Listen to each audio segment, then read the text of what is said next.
Hello students आज हम लोग हेलो स्टूडेंट्स आज हम लोग class 11th computer science chapter 1 के 6th पार्ट को पढ़ेंगे डेटा एंड इंफॉर्मेशन।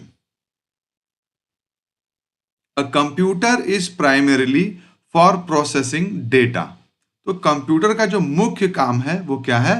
डेटा को प्रोसेस करना।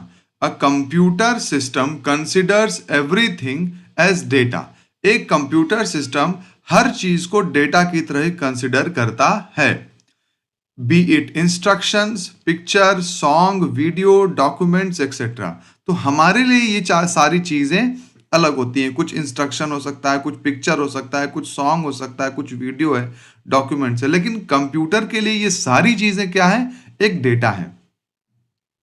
Data can also be raw and unorganised facts that are processed to get meaningful information. तो data can be raw and unorganised facts. तो data raw और unorganised fact भी हो सकता है, यानी कि ऐसी चीजें जो कि अनऑर्गेनाइज्ड हो, जिनका ज्यादा मीनिंग ना हो, लेकिन उनको प्रोसेस करके उनसे मीनिंगफुल इंफॉर्मेशन निकाली जा सकती है। So understanding the concept of data along with its different type is crucial to understand the overall functioning of a computer। इसलिए अगर हम डेटा के अलग अलग उसके फंक्शनिंग को समझेंगे, अलग अलग डिफरेंट टाइप्स ऑफ डेटा को समझेंगे, तो हमको कंप्यूटर की फंक्शनिंग को और बेहतर तरीके से समझने में आसानी होगी। Sometimes people use the term data, information and knowledge interchangeably which is incorrect. अक्सर ऐसा होता है या कभी कभी ऐसा होता है कि लोग डेटा, इंफॉर्मेशन और नॉलेज, ये जो तीन टर्म है, इनको इंटरचेंजेबली यूज करते हैं, यानी कि सिनोनिम की तरह यूज करते हैं। कभी एक की जगह दूसरा यूज कर दिया, लेकिन वास्तव में ये तीनों अलग टर्म है, और अगर हम इनको एक ही तरीके से यूज करते हैं तो ये गलत है, इसका सही उपयोग नहीं होगा। Data and its types. A computer system has many input devices which provide it with raw data in the form of facts, concepts, instructions, etc। तो एक कंप्यूटर सिस्टम में बहुत सारे इनपुट डिवाइस हो सकते हैं जो कि इसको रॉ डेटा प्रोवाइड कर रहे हैं। किस फॉर्म में? फैक्ट के फॉर्म में, कंसेप्ट के फॉर्म में, इंस्ट्रक्शन के फॉर्म में, etcetera. Internally everything is stored in the binary form.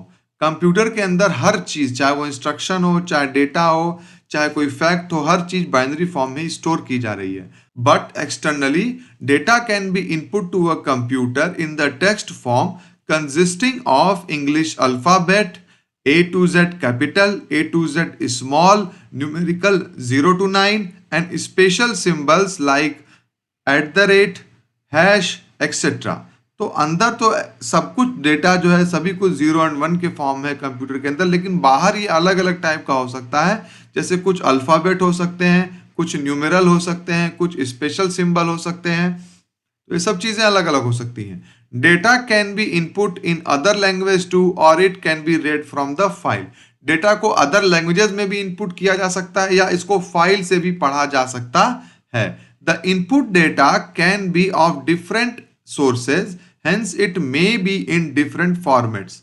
तो जो डेटा इनपुट किया जा रहा है ये अलग अलग सोर्सेज से आ सकता है, इसीलिए अलग अलग फॉर्मेट में हो सकता है। जैसे कि टेक्स्ट फाइल से आने वाला डेटा टेक्स्ट फॉर्मेट में हो सकता है, वहीं इमेजेस से आने वाला डेटा एक अलग फॉर्मेट में हो सकता है। For example, an image is the collection of red, green, blue pixels. A video is made up of frames and a fee receipt is made up of numerical and non numerical character. Primarily there are 3 types of data. तो अलग अलग तरह का data हो सकता है। अभी हम लोग प्राइमरीली 3 टाइप्स ऑफ डेटा को उसको कैटेगराइज करेंगे। पहला जो हमारे पास है वो है स्ट्रक्चर्ड डेटा। स्ट्रक्चर्ड डेटा क्या होता है? Data which follows a strict record structure and is easy to comprehend is called structured data. एक ऐसा डेटा जो कि रिकॉर्ड स्ट्रक्चर के रूप यानी कि टेबुलर फॉर्म में आता है, उसे हम लोग बोलते हैं structured data। Such data which pre-specified tabular format may be stored in a data file to access it in the future। तो एक पहले से स्पेसिफाइड टेबुलर फॉर्मेट में हम उसको स्टोर कर सकते हैं ताकि बाद में हम उसको एक्सेस कर सकें। Table 1.3 shows structured data related to monthly attendance of students maintained by the school. तो टेबल 1.3 क्या दिखाता है? ये स्ट्रक्चर्ड डेटा दिखाता है। ये आपको एक स्ट्रक्चर्ड डेटा यहां दिख रहा है कि किस तरीके से मंथली अटेंडेंस बच्चों का इसमें मेंटेन हो रहा है।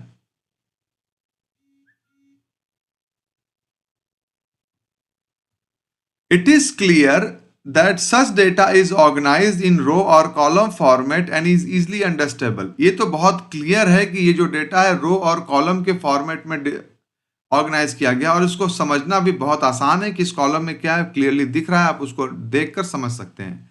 Structured data may be stored in ascending or descending order. In the example, attendance data is sorted in increasing order on the column month. Other example of structured data includes sale transactions, online railway ticket booking, ATM transaction, etc. तो ये एक structured data है जो कि एक tabular format में store होता है। इसके बाद क्या आता है? इसके बाद आता है unstructured data. A data which is not stored in predefined record format is called unstructured data. Example includes audio, video format, graphics, document, social media post, satellite images etcetera. तो ऐसा डेटा जो कि प्री रिकॉर्डेड ऑर्गेनाइज फॉर्मेट में नहीं होता है तो उसको क्या बोलते हैं? Social media post, satellite images, figures etcetera. Figure 1.10 shows a report card with monthly attendance record details sent to parents. Such data are unstructured as they consist of textual context as well as graphics which do not follow a specific format. ठीक है, तो इस तरह का data क्या है? इस तरह का डेटा अनस्ट्रक्चर्ड है। इसमें क्या है? ये ग्राफिक्स हो सकता है, मीडिया हो सकता है, फोटो, इमेजेस, ये सब क्या है? ये सब अनस्ट्रक्चर्ड डेटा है। Such data are unstructured as do not consist of textual context as well as graphics. ठीक है, तो ये अनस्ट्रक्चर्ड क्यों? क्योंकि ये कोई स्पेसिफिक फॉर्मेट को फॉलो नहीं करते हैं, बल्कि जैसा भी डेटा आ रहा है वैसे ही उसको रिप्रेजेंट कर देते हैं, इसीलिए अनस्ट्रक्चर्ड कहलाता है। अब अनस्ट्रक्चर्ड डेटा फॉर्मेट में एक मंथली अटेंडेंस रिकॉर्ड है, वो कैसा हो सकता है? आप ये देखिए, नाम है, कितने क्लासेस हुए, गार्जियन सिग्नेचर है, रोल नंबर, अटेंडेंस, तो ये सब क्या, जैसे कि रिपोर्ट कार्ड में देख रहे हैं, एक तरह का ये अनस्ट्रक्चर्ड डेटा है। ठीक है, फिर है semi structured data, data which has no well defined structure but maintains internal tag और marking to separate data element are called semi structured data. जिनके कोई वेल डिफाइंड फॉर्मेट तो नहीं होता है, लेकिन उनके पास टैग्स होते हैं जिसकी हेल्प से वो एक फॉर्मेट को मेंटेन करते हैं, एक मार्किंग को मेंटेन करते हैं कि ये डेटा ये बता रहा है। ठीक है, एग्जाम्पल के लिए, example include email document, HTML page, comma separated value. Figure 1.11 shows an example of semi-structured data containing students month-wise attendance detail. In example, there is no specific format for each attendance record. ठीक है, अब बहुत अच्छा page है example आपका HTML page. अब HTML page में well structure तो नहीं होता है, लेकिन हाँ वो HTML टैग्स को जरूर फॉलो करता है। Each data value is preceded by a tag name, month, class, attendance for the interpretation of data values while processing. ठीक है, data capturing, storage and retrieval. To process data, we need to first input or capture the data.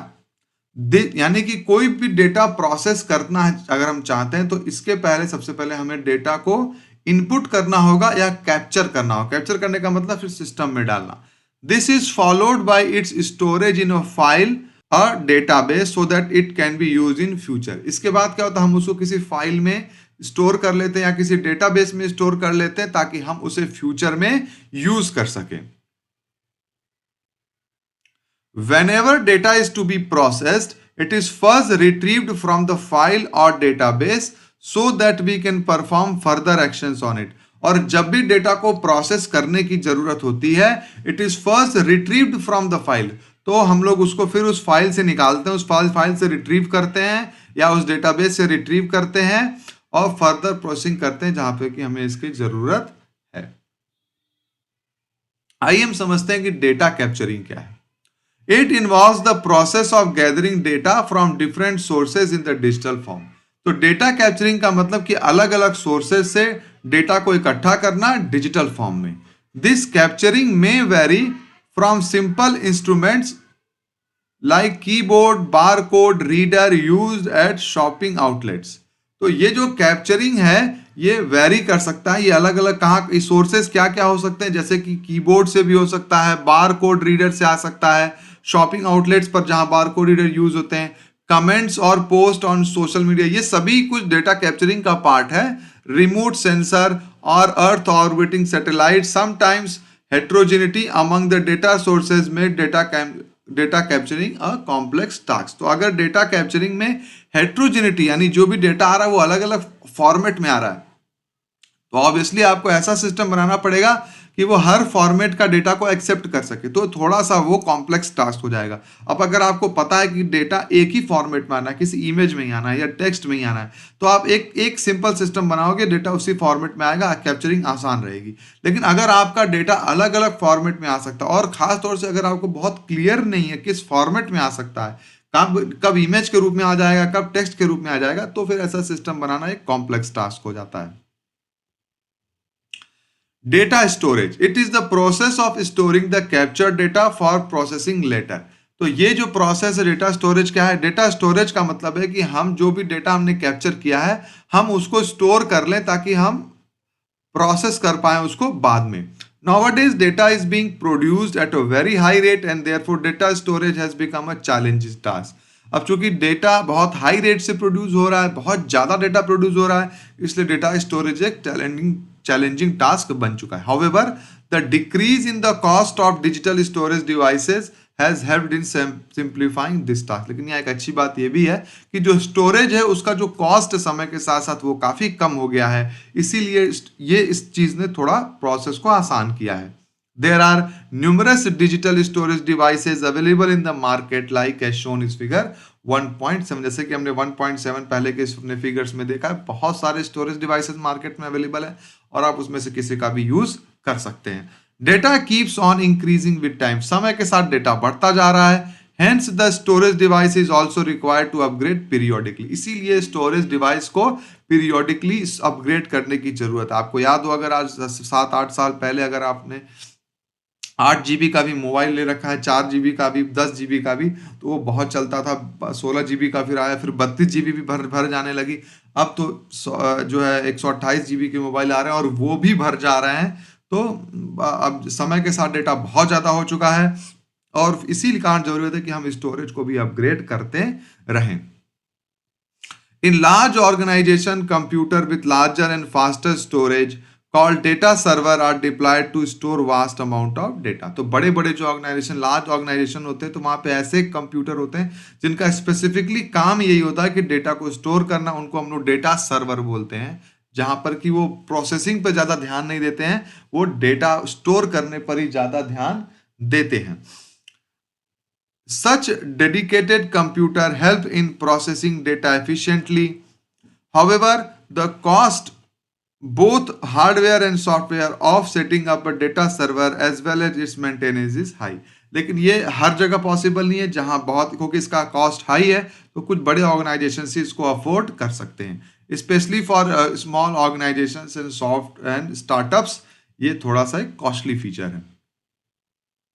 Data retrieval, अब data retrieval क्या है? It involves fetching the data from storage devices for its processing as per the user requirement. Data retrieval का मतलब होता है कि जहां data को हमने एक बार स्टोर कर लिया, वहां से उसको यूज करने के लिए लेकर के आना ताकि हम उसको फर्दर प्रोसेसिंग कर सकें।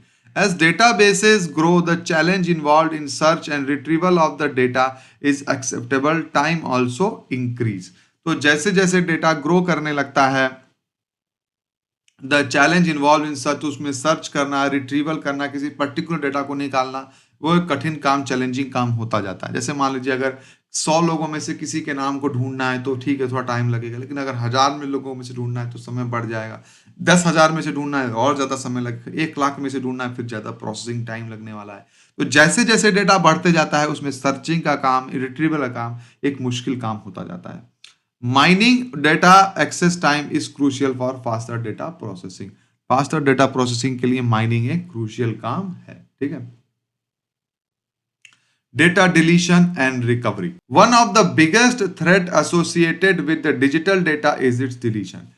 डिजिटल डेटा के साथ जो सबसे एक कुछ खतरा हो सकता है वो है उसका डिलीशन, यानी कि डेटा ही आपका डिलीट हो जाए। The storage devices can malfunction और crash down resulting in the deletion of the data stored. तो हो सकता है कि जो स्टोरेज डिवाइस है आपका वो काम करना बंद कर दे और आपका जो भी आपने डेटा स्टोर किया वो सब बेकार है। कभी कभी ऐसा हो सकता है। Users can accidentally erase data from storage device और हैकर और malware can delete the digital data intentionally. या कोई हैकर हो, कोई मालवेयर हो, कोई कोई ऐसा वायरस आ जाए जो कि जानबूझकर आपका कि सारा डेटा ही डिलीट कर दे। Deleting digitally stored data means changing the details of data at bit level which can be very time consuming. तो डिलीट करने का मतलब ये हो सकता है कि एट बिट लेवल, यानी कि देखिए जो भी डेटा आपका स्टोर है वो 0-1 के फॉर्मेट में स्टोर है, ठीक है, आपके मेमोरी में जो भी हार्ड डिस्क है जो भी है। आप डिलीट करने का मतलब है कि आप बिट लेवल यानी जा करके एक एक बिट को डिलीट कर दें, ठीक है। जैसे मान लिया अगर आपने कोई नंबर स्टोर कर रखा है, फॉर एग्जाम्पल जैसे आपने एक डेटा स्टोर कर रखा है, ठीक, और आप उसको डिलीट किए, तो डिलीट करने का मतलब ये एक एक बिट पर जाकर आप यानी इसको भी डिलीट करें, यहां जाकर एक एक बिट को डिलीट करें, ठीक है। लेकिन तो ये जो प्रोसेस है बहुत ही टाइम कंज्यूमिंग प्रोसेस होता है। Therefore, when any data is simply deleted, its address entry is marked as free. तो इस टाइम कंज्यूमिंग प्रोसेस से बचने के लिए डिलीट प्रोसेस को एक कई हिस्सों में बांटा गया है। एक तो होता है जो प्राइमरी जो सिंपल डिलीशन होता है, उसमें ऐसा नहीं होता है कि बिट लेवल पे जाकर डेटा डिलीट किया जाता है, ऐसा नहीं होता है। बल्कि क्या होता है, जैसे सपोज आपका अगर मेमोरी एड्रेस है 500, ठीक है, और यहां पर एक डेटा स्टोर है, मान लीजिए कुछ भी डेटा ऐसे स्टोर है, ठीक है। अब कंप्यूटर जानता है कि 500 के मेमोरी एड्रेस पर डेटा स्टोर है, जब भी उसको ये डेटा चाहिए होगा वो 500 मेमोरी एड्रेस पर जाकर ये डेटा ले आएगा, ठीक है। अब अगर हम ऐसा करें कि इसका जो मेमोरी एड्रेस है इसको मार्क फ्री कर दें, ठीक है, मेमोरी एड्रेस को फ्री कर दें, यानी कि अब मेमोरी एड्रेस तक पहुंच ना पाए कोई भी, ठीक, तब क्या होगा, इस डेटा तक ये डेटा मेमोरी में रहेगा तो जरूर, लेकिन कभी भी इस तक कोई पहुंच नहीं पाएगा। तो जब पहुंच नहीं पाएगा एक तरह से वो डेटा डिलीट हो गया, ठीक है। आप इसको ऐसे समझिए कि जैसे कि आपके पास एक बुक है कोई लाइब्रेरी में, तो आप उसकी लाइब्रेरी में उस बुक के नंबर से लाइब्रेरी में बुक हम बार बार ढूंढ लेते हैं, ठीक है, उसका वो बुक नंबर उसका एड्रेस है। लेकिन अगर हमने क्या किया, वो उस बुक में उस लाइब्रेरी में वो बुक तो जरूर है, लेकिन हमने वहां से उस बुक का नंबर हटा दिया, उस बुक को कहीं भी रखा हुआ है, लेकिन हमें नहीं पता कि उस बुक पे क्या नंबर है, क्या हम उस बुक को ढूंढ पाएंगे? एक तरीके से वो बुक नहीं होने लाइब्रेरी में बराबर है। वैसे ही एक तरीके से वो नहीं होने के बराबर है ये डेटा मेमोरी में, इसको कोई भी रिट्रीव नहीं कर पाएगा, इसको यूज नहीं कर पाएगा, ठीक है। Therefore, when any data is simply deleted, its address entry is marked as free. इसका एड्रेस एंट्री को फ्री कर देते हैं, and that much space is shown as empty, और उतने स्पेस को empty शो कर देते हैं। जैसे मान लीजिए अगर इतना कोई स्पेस था उसमें कुछ डेटा मान लीजिए स्टोर था, कोई भी डेटा ऐसे स्टोर था, ठीक है, और हमने इसका एक एड्रेस दे रखा था मान लीजिए 500, हमने इसके एंट्री को फ्री कर दिया, तो अब ये डेटा इस डेटा तक कोई पहुंच नहीं पाएगा। ये डेटा इसमें भले पड़ा हुआ है लेकिन हम इसको कह देंगे भाई ये फ्री हो गया है। अब क्या होगा, जब कोई नया डेटा आएगा तो ये पुराना डेटा यहां से डिलीट होके नया डेटा को वहां पर लिख दिया जाएगा, ठीक है। तो वो जो नया डेटा है उसके हिसाब से नया मेमोरी एड्रेस मिल जाएगा इसको, और फिर जो है क्या होगा, उसके बाद वो उस मेमोरी एड्रेस से जाना जाएगा, पुराना डेटा भले पड़ा रहेगा लेकिन उसको कोई रिट्रीव नहीं कर पाएगा, उस तक कोई पहुंच नहीं। And that much space is shown as empty without actually deleting the data. तो एक्चुअली डिलीटिंग डेटा को डिलीट करने के बजाय होता क्या है कि उसके पास मेमोरी एड्रेस को फ्री कर दिया जाता है और उसको हम लोग एम्प्टी दिखा देते हैं, ठीक है। In case data gets deleted accidentally और corrupted, there rises a need to recover the data. और अगर ऐसा होता है कि एक्सीडेंटली डेटा डिलीट हो जाता है तो रिकवरी करने की जरूरत होती है। Recovery of the data is possible only if the content और the memory space is marked as deleted had not been overwritten by some other data. अब जैसे कि मान लीजिए आपने डेटा स्टोर किया था कोई भी, और हमने क्या किया ये मार्क कर दिया इसको, ये इसका एक एड्रेस था, लेकिन गलती से हमने क्या किया, इसको मार्क फ्री कर दिया, कुछ ऐसा हुआ, अभी डेटा डिलीट हो चुका है। ठीक है, अब हम रिकवर करना चाहते हैं। रिकवर करना चाहते हैं तो रिकवर तभी कर सकते हैं जब इसके ऊपर कोई नया डेटा लिख न दिया गया हो। अगर कोई नया डेटा इसके ऊपर ला के, इसको काट के इसके ऊपर नया डेटा लिख दिया जाएगा, तब तो ये डेटा हम रिकवर कभी नहीं कर पाएंगे। अगर हम इसके ऊपर नया डेटा लिखा नहीं गया है, यही डेटा पड़ा हुआ है अभी भी, भले ही इसको फ्री मार्क कर दिया गया है, ठीक है, फ्री दिख रहा है, लेकिन डेटा पुराना वाला ही अंदर पड़ा हुआ है, तो हम उसको एक बार को रिकवर कर सकते हैं। Data recovery is the process of retrieving deleted, corrupted and lost data from the secondary storage device. तो डेटा रिकवरी का मतलब क्या होता है कि डिलीटेड डेटा को, जो डेटा डिलीट दिख रहा है या करप्ट दिख रहा है या लॉस्ट हो गया, उसको भी सेकेंडरी स्टोरेज से निकाल लाना। ये पॉसिबल हो पाता है क्योंकि डेटा एक्चुअली डिलीट नहीं हुआ रहता है, बल्कि केवल मार्क फ्री हो गया रहता है। There is usually two security concern associated with data. One is its deletion by some unauthorized person or software. तो पहला डेटा से रिलेटेड दो सिक्योरिटी कंसर्न है, दो चिंताएं हैं सिक्योरिटी की। पहला है कि कोई अनऑथराइज पर्सन, जिस आदमी को अथॉरिटी ना हो डेटा को डिलीट करने की, वो डिलीट कर दे उसको।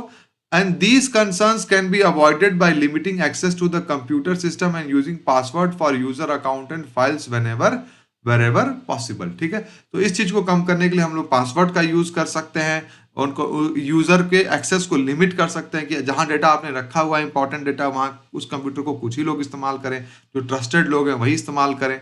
There is also an option of encrypting file to protect them from unwanted modification. हम साथ में ये भी कर सकते हैं कि फाइल्स को इंक्रिप्ट कर सकते हैं कि जो लोग हम नहीं चाहते कि उसको समझ पाए, देख पाए, उनके समझ में वो ना आए। The other concern is related to unwanted recovery of data by unauthorized user or software. दूसरी चिंता क्या होती है कि डेटा आपने कोई डिलीट कर दिया, कोई सेंसिटिव डेटा था कि आप चाहते हैं कि कोई देख ना पाए, लेकिन और आपने उसको डिलीट कर दिया, लेकिन कोई ऐसा इंसान के हाथ में वो लग जाए जो कि उसके नहीं लगना चाहिए था, और उस डेटा को रिकवर कर ले, वो जानकारी वो हासिल कर ले। ठीक है, तो ये भी एक खतरनाक बात है, वो उस जानकारी का इस्तेमाल कर सकता है। Many a times we discard our old, broken or malfunctioning storage devices without taking care to delete data। कई बार क्या होता है, हमारा ओल्ड जो स्टोरेज होता है, मेल फंक्शनिंग स्टोरेज होता है, उनको हम डिस्कार्ड कर देते हैं, यूं ही फेंक देते हैं, और वो किसी गलत आदमी के हाथ लग सकता है और उससे वो रिकवर कर सकता है डेटा को। We assume that the content of deleted files are permanently removed। हमें ऐसा लगता है कि जो डिलीटेड फाइल्स है उनका कंटेंट परमानेंटली रिमूव हो चुका है, लेकिन हमने अभी अभी देखा ऐसा नहीं होता है, बल्कि सिर्फ उसको मार्क फ्री कर दिया जाता है, उसके एड्रेस को फ्री कर दिया जाता है, अंदर कंटेंट पड़ा होता है। अगर रिकवरी सॉफ्टवेयर चलाया जाए, रिकवरी सॉफ्टवेयर का यूज किया जाए, तो वो हार्ड डिस्क से डेटा दोबारा रिकवर करके ला सकती है। However, if these storage devices fell into the hands of a mischievous monger, they can easily recover the data from such devices। This poses a threat of data confidentiality. तो अगर ये data किसी, जो हमारा जो डेटा है hard disk है, ये किसी गलत इंसान के हाथ में पड़ जाए तो डेटा को रिकवर कर सकता है और उसका गलत इस्तेमाल कर सकता है। This concern can be mitigated by using proper tool to delete और shred data before disposing of any old और फॉल्टी स्टोरेज। तो इस चीज से बचने के लिए सही तरीका क्या हो सकता है? उसका तरीका ये है कि आप जब भी आपका कोई स्टोरेज डिवाइस खराब हो जाए, उसको आप फेंकने से पहले या बाहर निकालने से पहले उसको डेटा को ठीक से अच्छे सॉफ्टवेयर का यूज करके प्रॉपर तरीके से डिलीट कर दी, ताकि वो बिट लेवल पर डिलीट हो जाए, ना कि सिर्फ मेमोरी उसका मार्क फ्री किया जाए। तभी आप अपने डेटा के गलत यूज से, गलत रिकवरी से बच सकते। सो थैंक यू फ्रेंड्स, अभी तक हम लोगों ने पार्ट 6 कवर कर लिया है। अब हम अपने नेक्स्ट वीडियो में पार्ट 7 सॉफ्टवेयर शुरू करेंगे। फ्रेंड्स, अगर आपको मेरा ये वीडियो अच्छा लग रहा है, तो आपसे रिक्वेस्ट है मेरी कि प्लीज़ मेरे वीडियो को लाइक कर दीजिए और चैनल को सब्सक्राइब कर दीजिए। इससे मुझे मोटिवेशन मिलती है और मैं आपको और बेहतर मोटिवेशन के साथ पढ़ा पाऊंगा। Thank you friends.